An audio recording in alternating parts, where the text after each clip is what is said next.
आग लगने की स्थिति में इन जगहों पर अग्निशामक उपलब्ध हैं। कृपया ये सुनिश्चित करें कि सब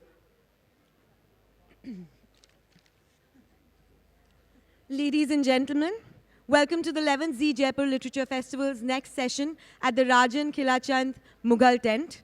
This session, which I'm very personally excited about too, is called Women in Power, and it has been presented by Tanishq, #IDidIt series. I Did It allows women to tell the world their stories. Tanishq, in association with the Jaipur Literature Festival, celebrates and salutes these women and their wins. Our next session, like I said, Women and Power, will have Helena Kennedy and Margaret Alva in conversation with Arati Jerath. Arati Jerath is a veteran journalist and political commentator. She's been writing on domestic. Veteran, you know. She's been writing on domestic and international current affairs for 4 decades now. She is a recognized face on television as a political analyst. Her special interest is tracking Indian politics and its intersection with society in a rapidly changing order. Ladies and gentlemen, our next panel.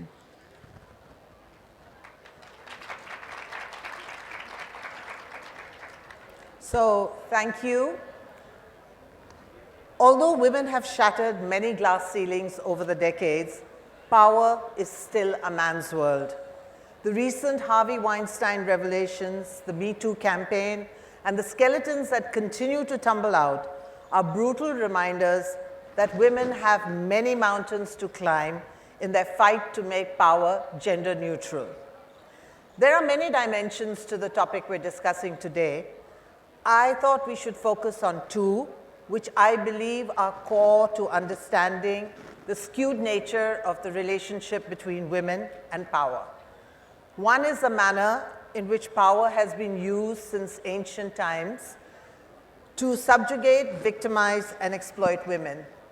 The Harvey Weinsteins are monsters every woman faces and fears. The other dimension is the challenges that confront women even when they reach even when they reach positions of power and authority. More often than not, they find themselves disempowered in cunning ways, leaving them less than men in the same position. A recent example is BBC's China editor, Carrie Gracie, who quit her job because of gender pay disparity in the organization. She was earning 50% less than her male peers.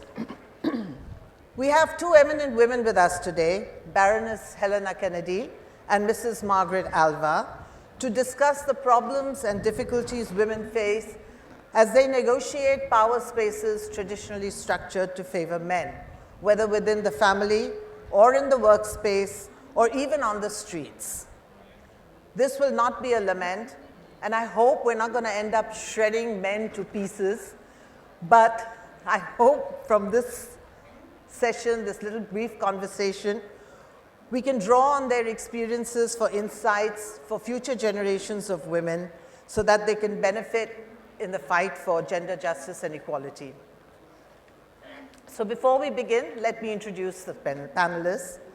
Baroness Helena Kennedy is a leading barrister from the UK and an expert in human rights law, civil liberties, and constitutional issues. She is a member of the House of Lords, where she is considered somewhat of a rebel, having defied her party whip more frequently than any other Labour peer. She has a dissent rate of 33%.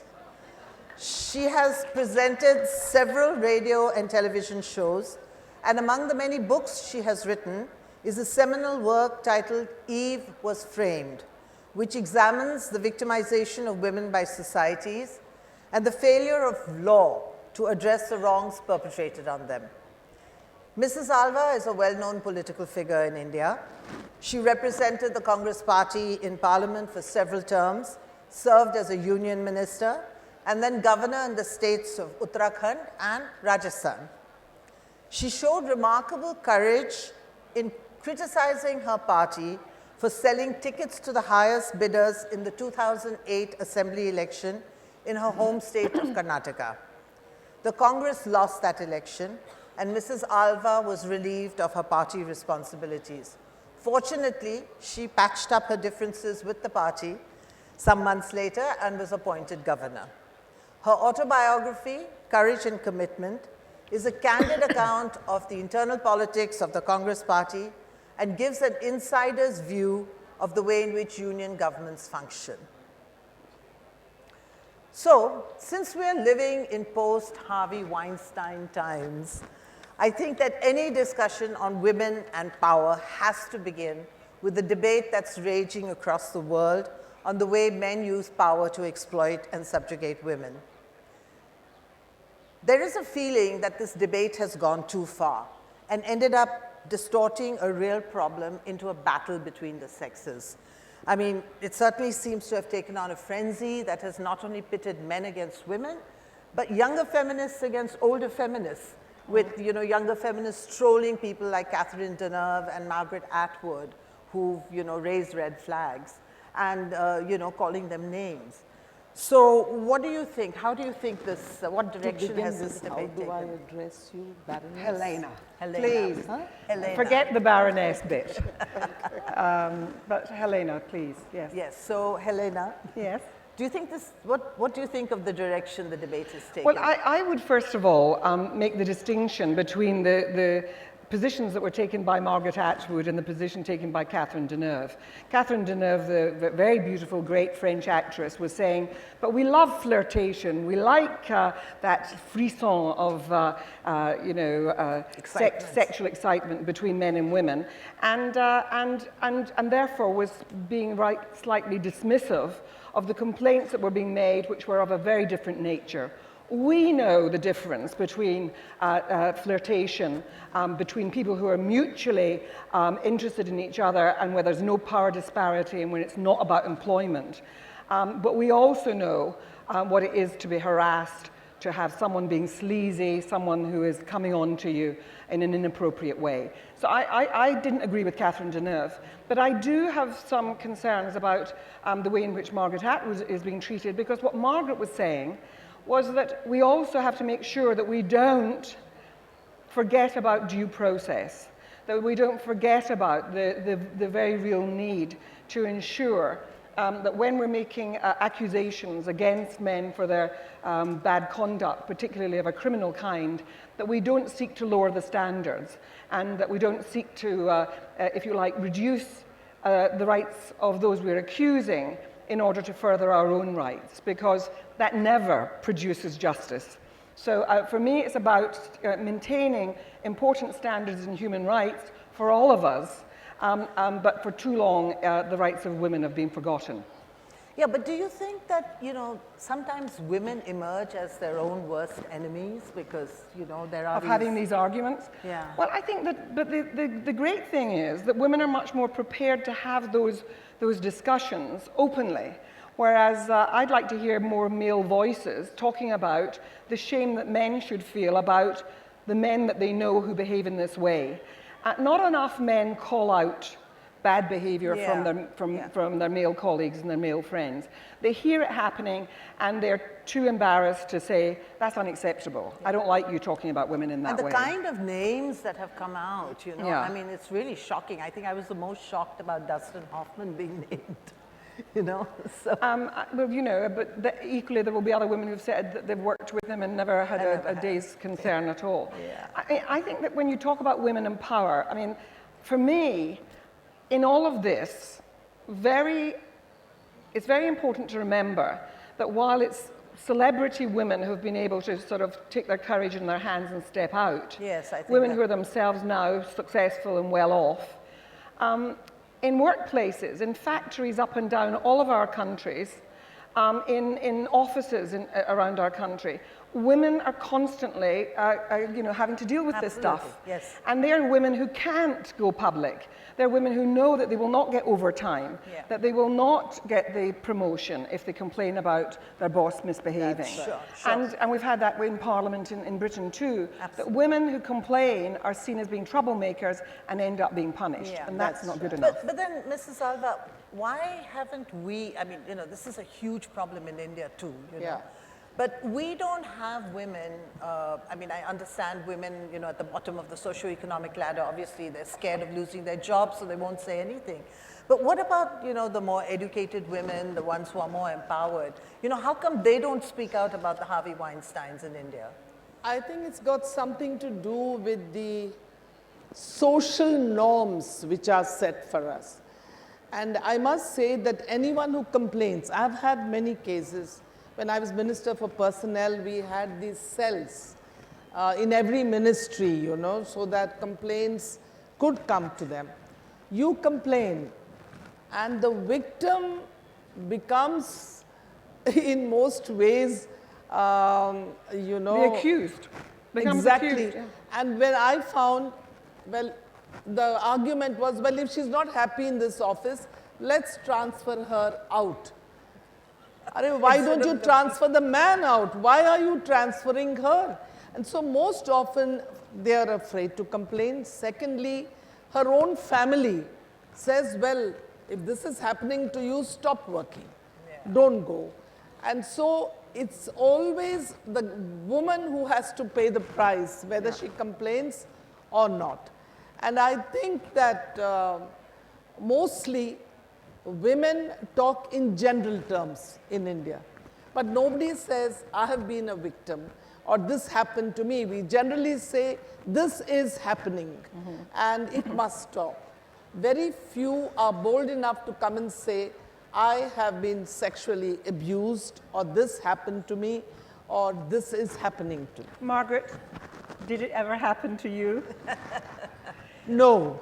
It didn't ever happen to you? I tell you, I have always said, and I can repeat this, I've got it in my book. I was working with Rajiv Gandhi as my Prime Minister. Yes. He told me one day, he says, Margaret, you have a terrible reputation. I said, me? What have I done? He says, you know, men feel you are anti-male, they are afraid of you. I said, Rajiv ji, that's a very good reputation to have in politics. And then I looked at him mischievously and said, but you know, I am very fond of some men. He never broached the subject again. The question is that, no, pardon my saying it, I think I have also seen from experience that you set the standards. If you say this much and no more, the men are afraid.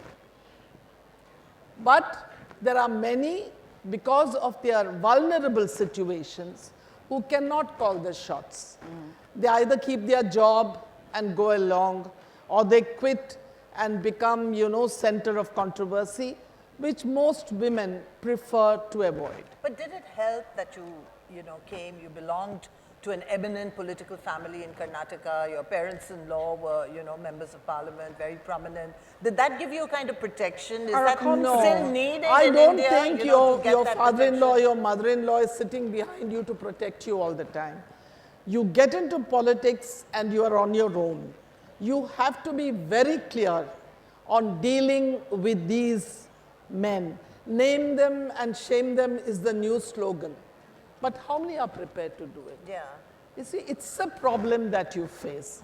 And, well, not that anybody has not tried acting funny with me, but I've always said, bas ho gaya, just know your place. You have to say it yourself. And I think that men understand your language. They are not all that bad. So Helena, how have men secured this power for themselves? I mean, is it through law, or, you know, what is it? What is it that has entrenched them? Let me intervene here. Okay. The power structures at all levels are male-made, male-oriented, and made by men for their own security. Absolutely, and that's the thing. And breaking into those structures is the challenge. Yeah. I do think that, you know, we could be anthropologists and go back in time and work out when it was that institutions were created for the organizing of our society and why it was that was done by men. But, you know, without doing that, what we do know, and I know this because of my work in the law and because of my analysis of it in order to write about it and to proselytize about it, is that law, certainly in your system, but certainly in Britain, it was made by men and it was made from a male perspective. And so it's not going to be surprising that it fails women in those circumstances, especially when those administering it, by and large, for a very long time were exclusively male, and that the police who were policing and investigating the rules of society were male. And so it's comparatively recent in our great history that you know, women have been moving into these positions where they exercise a bit of power. But very often, women have had to learn to play the game by the male rules. Yes. And so often, you know, we don't find our best allies being necessarily other women, because if they've learned to see the world through male eyes, sometimes they too can sort of think it's worked for them, so why can't it work for everybody? And I think we've got to recognize that the nature of power is that most of the things that construct and sustain power were constructed by men because of our history. And so that's beginning to change, but the actual systems haven't. And so we're going to have to look at, if you like, the structural engineering of our institutions.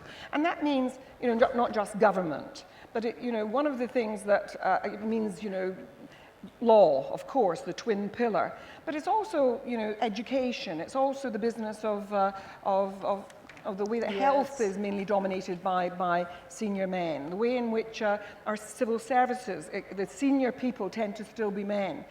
But the other thing is, and I really feel it's something that we have to look at, is our economic system. Money and power are very important. Yeah. And if we look at who, you know, they do these lists of the billionaires now that own the great wealth of our nations, and you won't find women very much amongst them.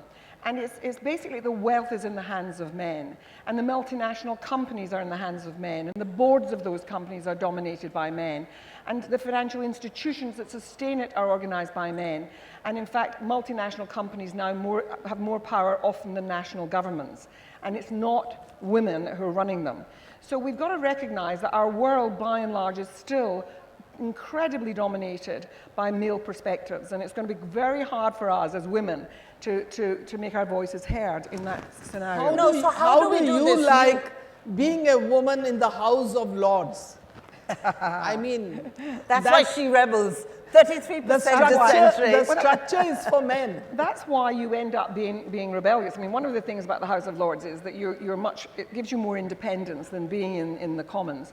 And I always felt that I was appointed to the House of Lords, and that gives you an extraordinary privilege, and it's not one that's been properly earned by standing for election.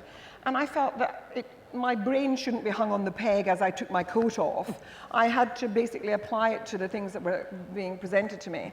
And if it was an erosion of human rights or civil liberties, I felt, even if it was a party that I had a particular alliance with, I felt that I had an obligation to speak out. But you know, Mrs. Alva, one of the sort of routes that we have come up with in India as an answer to this problem, to bring more women into the power structure and then maybe try to change it internally, is reservations, quotas. We started with women's reservations at the bottom in the panchayats, and we've been trying very hard to get this women's reservation bill through in Parliament so that you can have 33% seats reserved for women in the state assemblies and Parliament.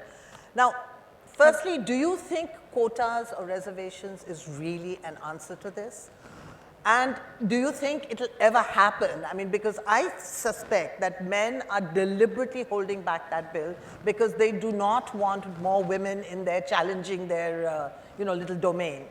Look at the figures for elected women, both in the assemblies and in Parliament. It is 9% women against 91% men.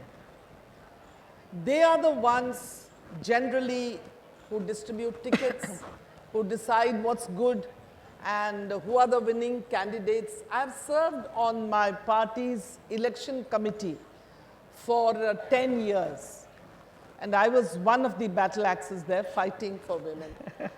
When it comes to women, she's too old to fight an election, Mrs. Alva. She's not a winning candidate. One day, there were all these men sitting, and there was this woman, about 56 or 57, from Tamil Nadu, wanting a seat. And this Sonia ji, who was the chairman, she's too old, ma'am. She can't fight an election. I looked around the table, and I said, well, if she's too old to fight the election, many of you sitting around this table should not be here because you are long past her age. And then they kept quiet and she got the seat. At every stage, you have to fight to prove that you can do it. And always the answer is she can't win, you know, this. And let me tell you, Arati, we did the survey and we found that the percentage of women winning vis-a-vis the number of seats given is much higher than that of men vis-a-vis the seats they are given. Okay. Women are accepted, women win, and they are dedicated overall. Yeah. About the reservation bill, I'm asking you, yes, I'm not being political, but we are worried about Muslim women, we are worried about somebody, it's very important. But here is a bill which has been passed in the Rajya Sabha, giving 33% seats to women. It's been passed. The Lok Sabha has an overwhelming majority of the ruling party, and many of the other parties are supporting. Why aren't we seeing a debate on the women's reservation bill in the Lok Sabha, which can be passed in half a day? I But they will suspect the not men bring are it. holding it back. They will not bring it No, for the discussion men- and voting because the men do not want us to break into their protected zone, their power structure. Yeah. Because once we get in, our voices will be heard and we can be quite loud, as you know. And they're afraid that we will start not bullying them, but asserting ourselves. We have reservations in India in the local bodies. We have 1.5 million women elected to local bodies by reservations, right? They are doing very well, but the press will only talk about some woman somewhere whose husband runs the show, or about some woman who doesn't know how to present. I tell you one example in a very backward area. In the panchayat, the chairperson, the chairman always, had a chair. The rest sat down. By reservation, a woman was elected. And when they came for the first meeting, the chair was gone. So she said, where is the chair? And nobody had an answer. She said, the meeting will not start until my chair is put back. And she got the chair back. You see, it goes to that level that they feel we are not even good enough to sit on a chair. Yeah. That's the tragedy. And I mean, many say reservations is not the solution, but I believe that unless we force the men through legislation and through reservations to let us step in, the doors will always be closed to us. But there's another problem here, you know. And there was a very interesting book written by this British feminist Mary Beard. Yes, Women in called Power. Women in Power, a Manifesto. And I think one of the points she makes is that power is coded as masculine. Of course, yes. And unattractive, therefore. so therefore women have to acquire masculine traits to operate within the... So we had Margaret Thatcher take elocution lessons to deepen her voice so that she would sound more masculine. You know, we see women in the West, certainly, wearing pantsuits and, you know, sort of really defeminizing themselves. Even in India, we had Jayalalitha wearing that enormous cloak, you know, almost like a shield. Mayavati, who completely, in the beginning she tried to be glamorous, but then she completely de-glamorized herself into except that you would hear men talking about Margaret Thatcher, who they would say that she actually, you know, even in cabinet, sort of used her femininity sometimes with them. Yeah. Yes, on the podium to the world out there, she wanted to show that she was powerful and deepened her voice and was advised to do that. But that she used to do all manner of things. I remember sitting at a meeting with Charles Pole, who was her foreign affairs advisor. And I said, well, you know, your prime minister was not exactly terrific in promoting women. She was not a woman's woman. And he said, oh no, she was very much a man's woman. And he said, and we used to all be at cabinet, and she used to mesmerize us because she would be talking to us, and while she was talking to us, she'd put her hand inside her blouse and rearrange the strap of her bra. And she would put her hand up her skirt and pull her petticoat down. And the men would all be sitting around the table, men almost exclusively, because she didn't have women in her cabinet, and they would all have their eyes popping out of their heads watching the head mistress behave in this rather provocative manner. So she was not without her capacity to turn on the female bit. But it is true, and Mary Baird does it very well in her book, and I recommend it to you, about saying that she looks at, she's a great classicist, as you know, and as a great scholar in Latin and Greek, and she talks about ancient Rome and the ways in which, in the ancient world, power was exercised, women's voices were silenced, and how that has happened and continues to happen to this day. And that men get irritated by hearing women being, they hear it as being terribly they imagine that when they're listening to women that it's taking longer than it ought to take and all that sort of thing. But when women act tough, then they say, oh, she's like Indira Gandhi. Yeah. They said she's the only man in the cabinet. room. That's right. I mean, then they immediately tag you as being a man if you are tough or if you stand up for something. No, and then you have as if this you can't be feminine and yet be efficient and good. And then, there is this sort of feeling that, women overcompensate by being much more aggressive than necessary. And women and men kind of perceive women as too emotional or too whimsical in their decision making, There are all kinds of prejudices and stereotypes that come in when judging women. These are created to give the impression that only the men can do things. But I just want to say on a more sober note, ultimately problems, whether of the country or of society, are of all men and women. And unless we cooperate and realize that we have to solve them together, there will be this eternal bickering of who's stronger, who's more important, who can do it, who cannot do it. I've been a woman. I was in parliament for almost 30 years. I was a minority, being a Christian, and I never ever found that anybody tell me that you can't do this job, it's not meant for you. I mean, if you have the confidence to face the challenge, people accept you, the men have to accept you, and they do. But they did call you dumb doll. Yeah, once, they which did. you've recorded in your autobiography. Yeah. That's because some decision was taken, I was attached to the Prime Minister. And decisions were sometimes taken by the Prime Minister's office without involving me. And when they said it's your job, it's, I was looking after the CBI, all the anti-corruption agencies were under me.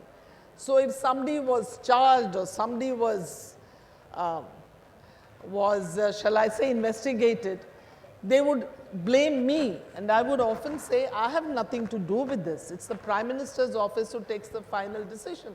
They said, then why are you sitting there like a dumb doll?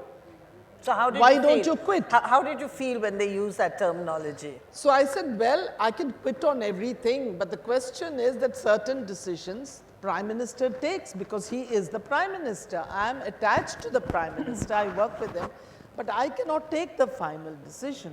This happens very often. If you don't fall in line with what they want, then they call you names. But I can tell you, for instance, let me say, when in Rajasthan, the case of this famous Sati of Roop Kanwar took place. I was Minister for Women and Children, attached, in the Rajiv Gandhi government. I kept quiet the first day because Hardev Joshi was a Congress Chief Minister. And we said, well, we have to sort this out. He said he didn't know anything about it and he will not allow anything more to happen and so on. And yet on the 13th day, there were more than 2 lakh people who came to the site with the government providing water and stalls and tea. It was like a festival celebrating the sati of this woman. That day I went to the Prime Minister and I gave my letter of resignation. I said this much and no more. I cannot defend this in Parliament and I will not defend it. I'm prepared to go. The Prime Minister said, calm down. Are you responsible for what happened? I said, no, but in Parliament I am, because I have to defend this Chief Minister and what has happened. He picked up the phone. He said to me, it is he who must go and not you. He immediately picked up the phone, spoke to the Chief Minister and said, you have let us down. Go to the governor and submit your resignation. And Hardeep Joshi quit. So it was either him or me. And I won. He had to quit and he went. Oh, that's amazing. So I'm saying that when you take a stand, but I can tell you, when you come into government, it's difficult to be an activist. But I must say, with my hand on my heart, that I never stopped being an activist, even as a minister. Great. Yeah, it shows When it- you had to fight for causes, you had to fight. I think your autobiography is a reflection of how much you actually Same thing with spoke out. that famous, again, the Muslim Women's Bill. Yeah. You know, Shaban. Yes. I fought to the very end to stop the government from intervening. But finally, they decided, and I must say at that stage, though I fought to the very end, I did not want to add to the crisis because Rajiv ji was my leader and he said, Margaret, calm down, we'll find an answer. So I kept quiet. But I still have my conscience hurt that I let it happen while I was Minister for Women. Can I just say that just listening to Margaret tells you how important it is to have women in senior positions in government.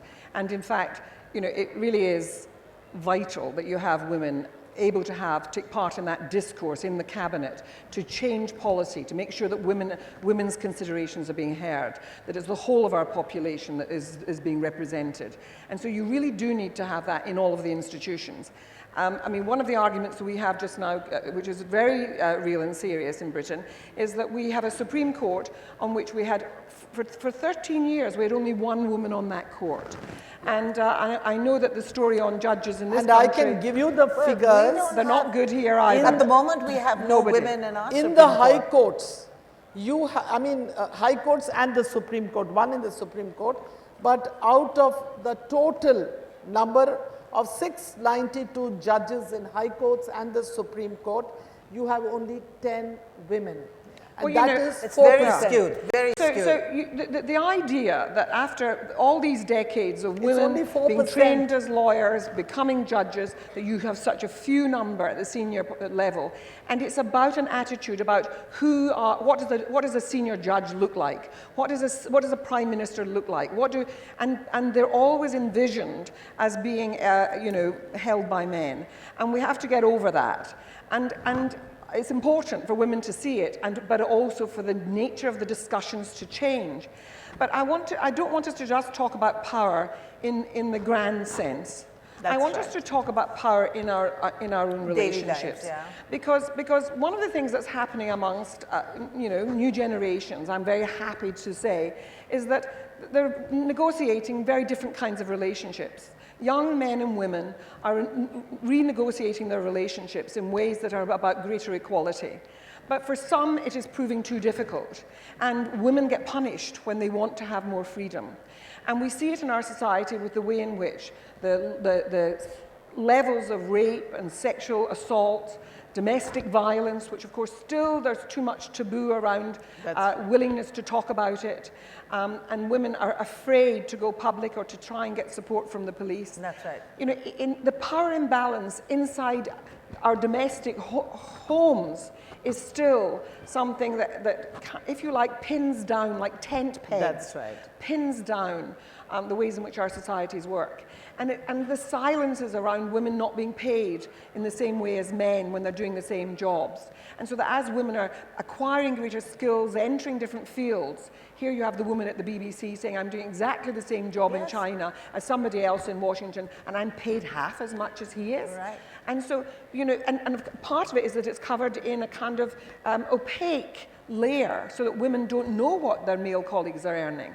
And so a lot of that power imbalance is the stuff that we really have to get our teeth into, No, so because how that do we- allows... How do we do this? Because look, you know, as Mrs. Alva said, you know, ultimately we all have to work together because, you know, But we better love- society is about, and men, you know, men are in this better for too. men and women, right?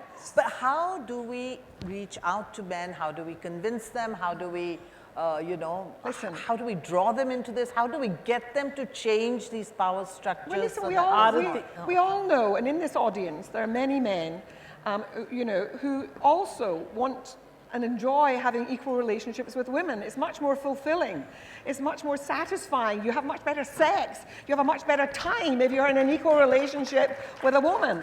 And so all I'm saying is that, I mean, I had the good fortune, I suspect like Margaret, I was brought up by a father who loved his daughters and who made sure that his daughters felt good about themselves and were confident that they were loved and were lovable.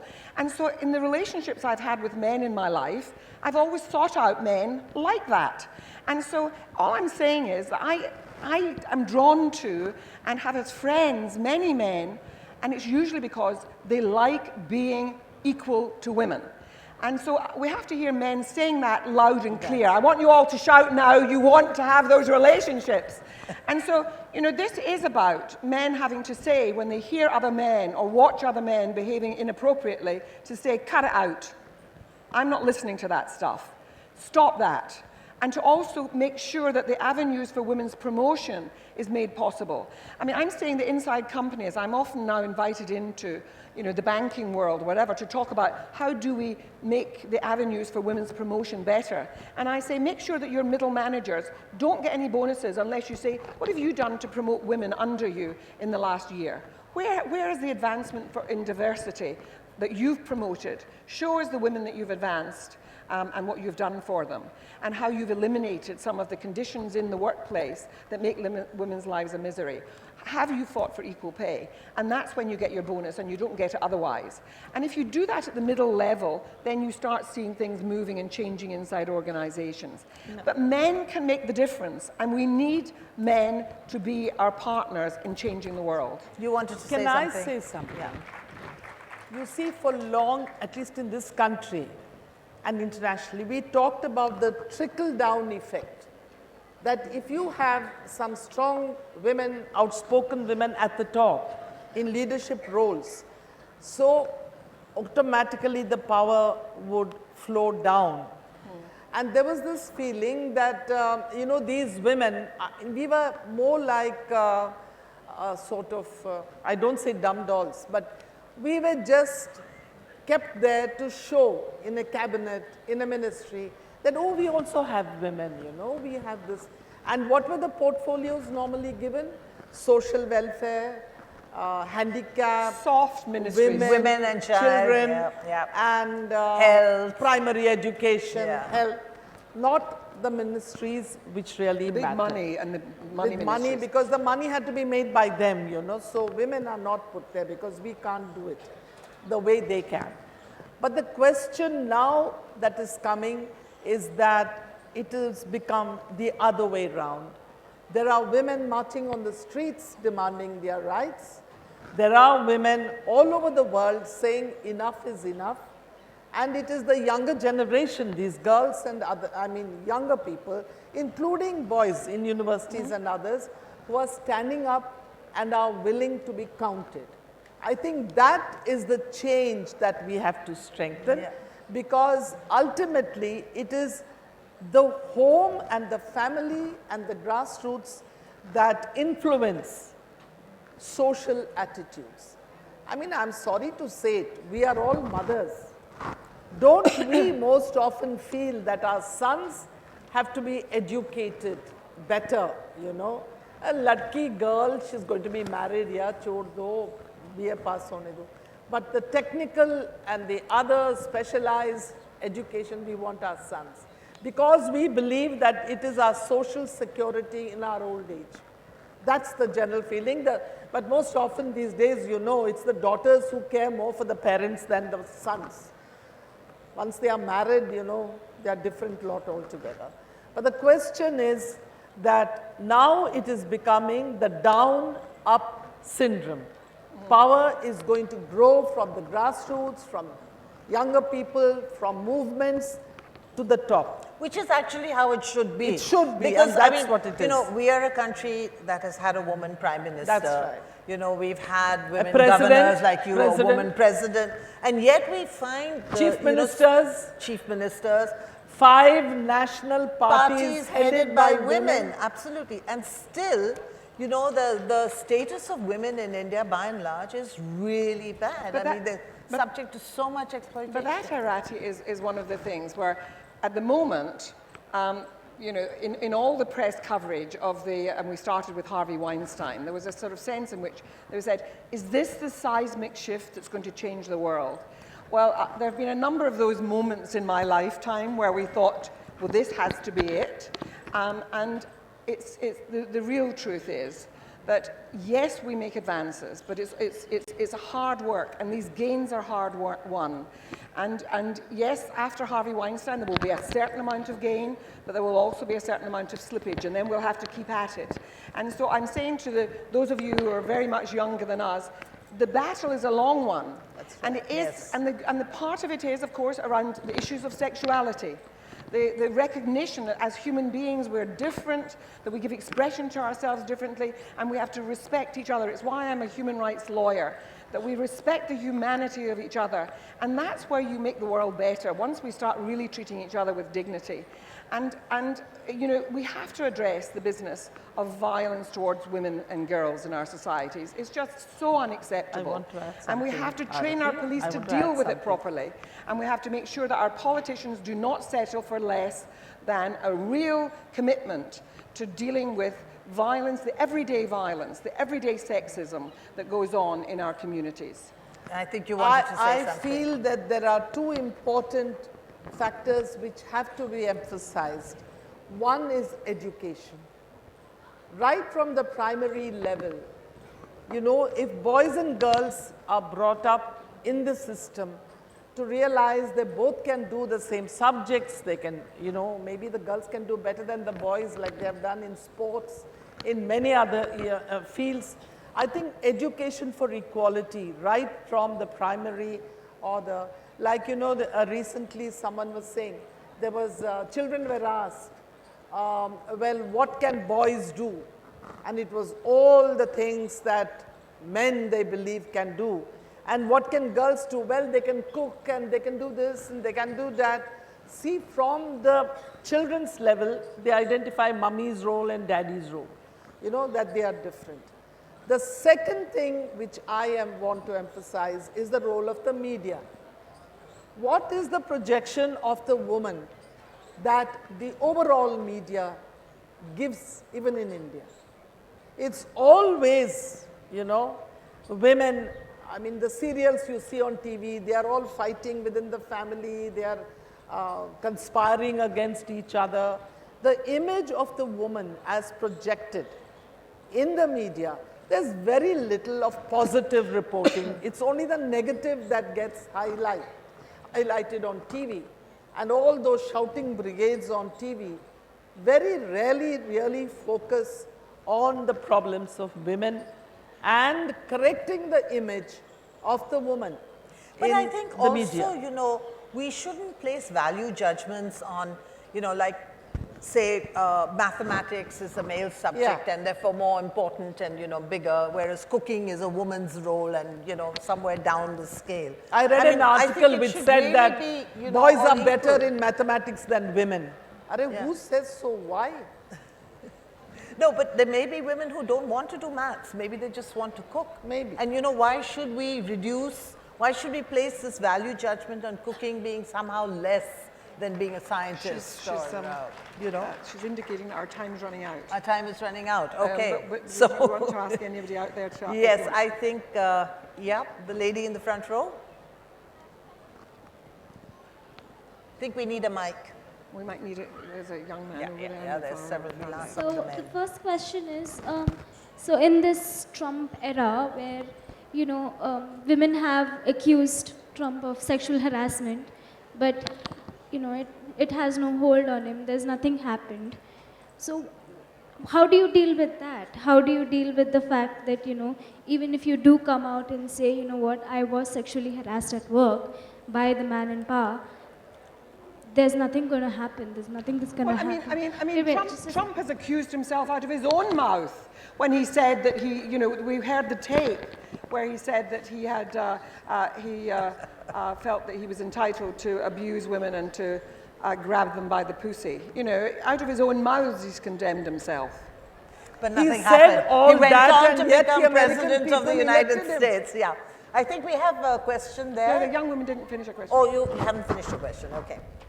No, coming back to Trump, this was all known during the elections, and yet men and women voted for him, Yeah. as if that didn't Lots matter. of women, by the way. Yes. Lots of women. As Yeah, if that didn't matter complete at your all. question. Complete your And the question. second one is especially to Mrs. Margaret. So how do caste and gender intersect for women in power? Like, is it worse for women of, you know, who are of low caste? How do caste and gender work? Yes. Well, I must say in India, pardon my saying it, I don't justify caste, but with caste reservations. People want to belong to certain castes, so they get the advantage of it. Communities which are out are fighting to be included in those communities, and you see all the big agitations which go on in the country. This other thing is gender. There's at the moment nothing really to help women as far as the political structure is concerned. We are at a disadvantage, and therefore I have been one of those fighting that women should be brought in through reservations so that they find their place and they can move up. But Parliament is male, the decision makers are male, and they all feel threatened by this concept that women will come in. In Parliament one day, a very senior MP stands up and says, "Oh, come on, Mrs. Alva, you want us to give up our places to our wives." I said, "Who says they are your places? Who has marked those places for you? What makes you think that you have inherited them?" That is the kind of mental attitude that there is, that this power structure belongs to us, and why should we make room for you? Okay, from that side, this gentleman in front. Yeah. I'm happy to note that lots Margaret of Alva men are madam, asking आप questions. जब governor थे, you was the governor. You interact with the tribal women many times. And what is your experience about the tribal women in Rajasthan regarding empowerment? Second, you was the youth and sports minister. That time you think about also youth development. So what is your thinking about that? And what is your experience about that? Take another question. Tribal The man women. behind as well. Tribal women in Tribal you women. start. You know, she was governor. Let's not go into what happened in the past. Let's talk No, about no, women no. and power. Let's talk We about did women and hell of a lot for the tribal areas in Rajasthan. I'm not going into it. I'm thinking of writing about it. Yeah. Because it is in the constitution, there are the scheduled areas which are under the special protection of the governor. And so we have powers which Okay. are used when I Yeah, was here. yeah. That gentleman in blue has been wanting to ask for a long time. Thank you for the opportunity, ma'am. Ma'am, my observation is that our focus area might be, it's like something wrong. We are focusing on feminism, we are focusing on reservation. As according to my field experience, I've experienced that when I visited Dausa, there in Gram Panchayat, a lady Sarpanch was there. And that lady Sarpanch, she didn't wanted to do any work. She said, my husband would completely cooperate with everything because I'm just 6th pass and I can't do anything. My husband has, what we say, he has publicized for me, he has done everything. Like, so I'm not, so the question is that we must rather focus on child development and education, because in Rajasthan also we see that 53% people only, like women only are literate. So, like our PM has also said that we want women-led development, not women development. So what are your views on that? That 53%, because we also see that in minister portfolio, if we see our government. Listen, make it short because there are lots of Yes, people. yes, yes. Last question. A lot of people asking. I think we've already dwelt on this, topic of reservation for women, and important. I think Mrs. Alva has spoke on it quite extensively. What they focus on is only these 1 or 2 negative cases which come to light, because the men want to show that the women are incapable of exercising power, and so is the campaign permanently on. Okay, question from this side, please. This gentleman in green.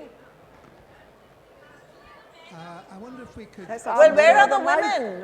Only the women. I can only see men. Women. Ah, okay. Next question to you. Yeah. Let him ask his question. Yes, please. I wonder The if we mic, could please. widen the focus. Can't hear you. Can't hear you. Can't hear a word. Oh, hello. Sorry. I wonder if we could just widen the focus. No, we a bit. can't Can't hear hear you. Please make it loud. I wonder if we could just widen the focus of the discussion beyond the question of equal rights and the Harvey Weinstein question. What would happen if power was shared equally between men and women? How would the world be changed by that? It would be a much better world, I can assure you. Can I just tell you, I don't think we should imagine, first of all, that having a woman leading does not necessarily change things. We saw that in Britain with Margaret Thatcher, and I won't comment on your own history. You can analyse that here in India yourself. But in Britain, having a woman prime minister of itself does not make a difference. But if you had our power structures organised in a way that it was men and women equally sharing, it changes the nature of the discourse. That's right. And we know that because of different things that we've seen happening, for example, where you do have courts where men and women, look at the Supreme Court of Canada, where for a period there were 4 or 5 women on that court. And it changed the nature of the decision making. And not only did it change it because the women's voices were extrapolating the experience of women and putting it into the thing, men themselves started thinking about the issues differently. So I think that it does make a difference, and it's an experiment it's certainly worth trying. I just think that we're talking about having a whole sort of diversity of views in it. I wanted to say to the young woman at the front, where she asked the question about why was it that women were not able to bring their complaints? And you mustn't say that that's narrowing the focus. It's essentially what it's about. Donald Trump was able to win because white women voted for him. Black women didn't. And it's in discussing the issue of gender, you have to always remember that there's a sort of intersecting of other things. If you're a black woman in Britain, you are doubly disadvantaged. If you're a black woman who is gay, you're triply disadvantaged. There are ways in which people experience multiple things which disadvantage them within our society. And so for women, it's multiplied when there are those things. In the business of somebody in power being put there by women is because we know that the social norms in our societies mean that women often are voting against their own interests because they've learned to see the world through the eyes of their menfolk. And that's why education is so important in changing that for men and for women. Okay, this lady in grey here in front, she's been waving her hand enthusiastically. I just have the mic, can I? So, okay, keep the question short because we're running out of time. So, you spoke about reservations, and I'd just like to ask that don't you think that reservations can backfire in our strive of equality? That it sort of reinforces the ideology that women need reservations to enter the political system. Sorry, we're not being able to understand you. Your voice is distorted. Not able to follow. Yeah, keep the mic voice a is little distorted. Keep the mic a little way away from your mouth. We spoke about reservations and that how they are a good step towards women entering the social structure. But my question is that don't you think that reservations can backfire in our strive for equality? That it sort of reinforces the ideology that women need reservations to enter the political system, that they need some sort of help. You know, we have dealt with this reservations issue at length, so let's not, you know, get it's into important. It's important because women are often told, you know, when we've set up things where we've said, let's say that, you know, we have to at least have a third of our women in Parliament should be a third of the people in Parliament should be women. Women say, I don't want to be promoted on a quota because I want to be there on merit. And so I'm saying to you as a young woman, don't listen to the siren voices who tell you that quotas are a bad thing or reservations are a bad thing. Because the people who are telling you that are the ones who want it to remain the same.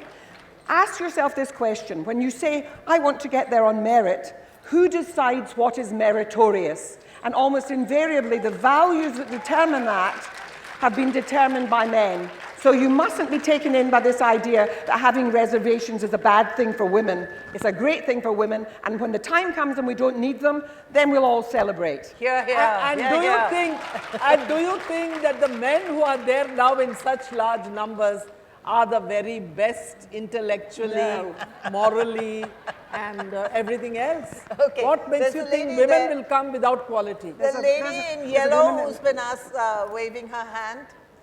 Yeah, you with the black jacket, Well, they're saying that they're not getting heard over there. Okay.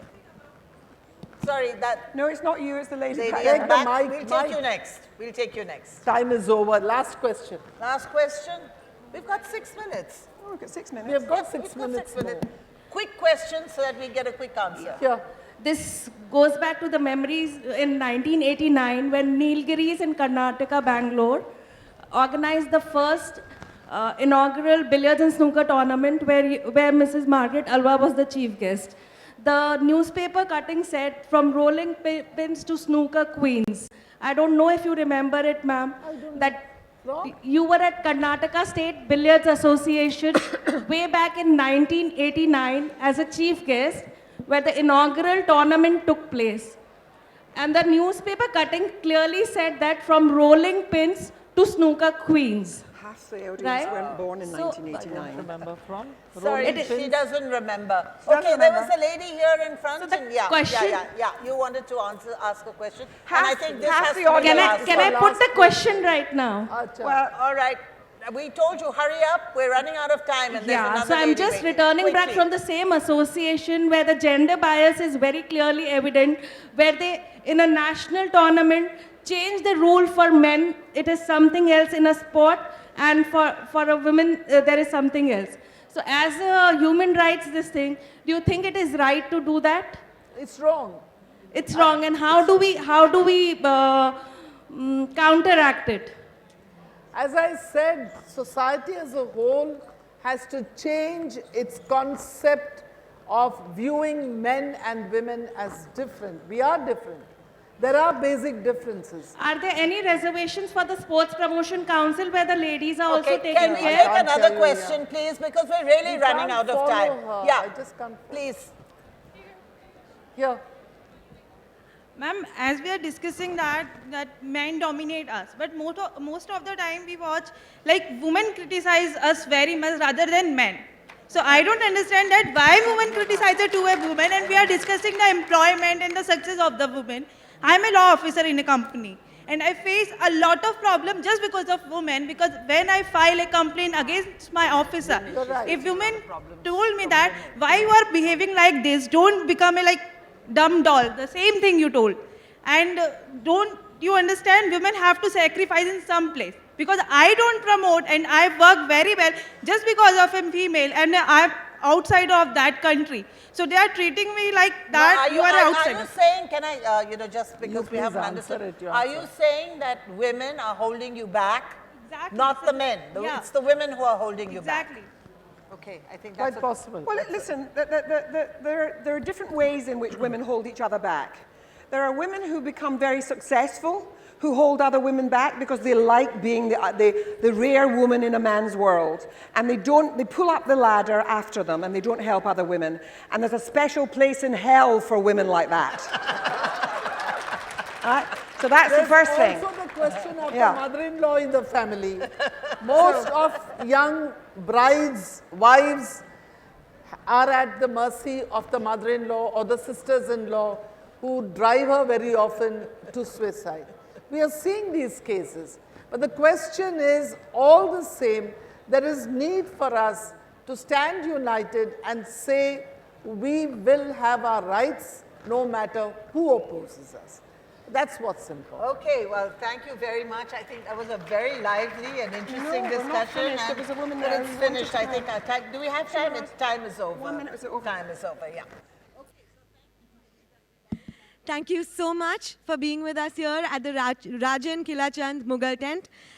We would like to thank our speakers, Helena Kennedy, Margaret Alva, and Arati Jerath for such a wonderful session. If you would like to meet them or have your books signed, they will be available only at the book signing venue to the back right of this area. They will not be available in front of the stage. We are starting with our next session immediately, so we'd be very grateful if you cooperate with us. We'll start with our next session in 2 minutes. Thank you.